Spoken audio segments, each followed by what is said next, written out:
The situation at Ukraine's border appears to be worsening this morning as Russia conducts a series of test launches and military exercises. Russia's President Vladimir Putin and Belarusian President Alexander Lukashenko have watched test launches of 3 ballistic and cruise missiles, part of a series of nuclear drills by Russia on the ground, at sea and in the air. The United States is convinced Russian President Vladimir Putin has decided to invade Ukraine and believes it is looking for a pretext to do so. Russia has claimed shells have hit its territory near the Ukrainian border, a claim which the West believes is part of Putin's plan to spread disinformation and therefore a pretext to begin invasion. US Defence Secretary Lloyd Austin has compared Russia's military to a snake that is uncoiling and preparing to strike Ukraine. But conflict is not inevitable. Mr. Putin can choose a different path. The United States, in lockstep with our allies and partners, have offered him an opportunity to pursue a diplomatic solution. We hope that he takes it. We hope that he steps back from the brink of conflict. And we hope that he de-escalates. The US Vice President has vowed Russia will face unprecedented economic costs if it does choose to invade Ukraine. Vice President Kamala Harris says the strength of NATO and its allies lies in unity. Make no mistake, the imposition of these sweeping and coordinated measures will inflict great damage on those who must be held accountable. And we will not stop with economic measures. The UK has echoed the concerns of the United States. Prime Minister Boris Johnson has pushed for diplomacy, while his Foreign Secretary warned the worst could come next week.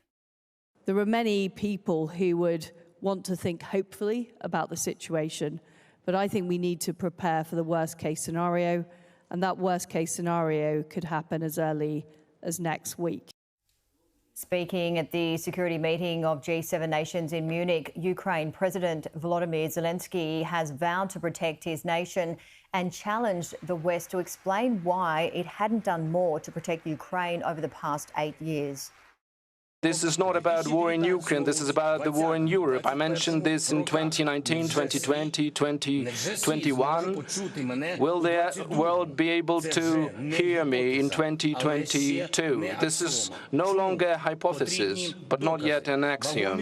Why not? Because it requires proof. It requires something more than just tweets and statements in mass media. Action is needed.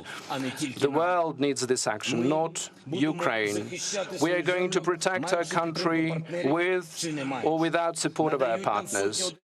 For months now, Russia has demanded negotiations with the West down the barrel of a gun, bringing ever more troops to its border with Ukraine, supposedly for exercises and currently joint drills with the Belarusian armed forces. And now, too, the country's strategic deterrence forces on display. In other words, nuclear drills, a massive show of strength from the world's largest nuclear power. These are short-range Iskander cruise missiles, nuclear-capable, ground-launched and frighteningly accurate. And the air-launched Kinzhal hypersonic cruise missile, which can also carry nuclear warheads, with Russia leading the way in hypersonic missile technology. The Commander-in-Chief Vladimir Putin and his Belarusian counterpart watched on a giant screen in the Kremlin Situation Room. And with Russia's full capabilities on display are these huge nuclear drills, brought forward and announced publicly only yesterday, an illustration that Russia's calculus has changed and that invasion is decided on, as the US president says, and Russia denies. The signs from the separatist republics in eastern Ukraine are not good. Women, children and the elderly told to leave by the Russian-backed separatist leaders who claim it is for their own protection against what they call Ukrainian acts of sabotage and terror. Do these people know they're being used, evacuated for the cameras, for the Russian public back home? Willfully separated from families and from their homes by a foreign power to illustrate a threat which does not exist, but which Russia can use as a pretext for war. Ukraine says they have no intention to escalate. And why would they, with so many Russian troops on their border? Russia now claims shells supposedly from Ukrainian forces have landed in their territory. The Ukrainians deny it. They've in turn released video of one of their checkpoints coming under fire. There's clearly escalation, and only one side whose purpose it serves. And then this from the separatist leaders in Donbass. We should unite all our efforts. I call on my fellow countrymen, reservists, to report to mobilization offices. Today I have signed a decree on general mobilization.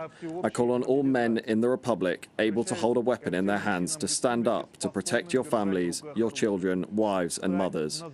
The US Defense Secretary on a tour of the Baltic states today to reaffirm US support for countries on NATO's eastern flank and to remind Vladimir Putin that the door is still open for dialogue. The United States, in lockstep with our allies and partners, have offered him an opportunity to pursue a diplomatic solution. We hope that he takes it. These drills with Belarus end on Sunday. It will take some time for the tanks to withdraw. But if invasion is decided on, they can move fast the other way.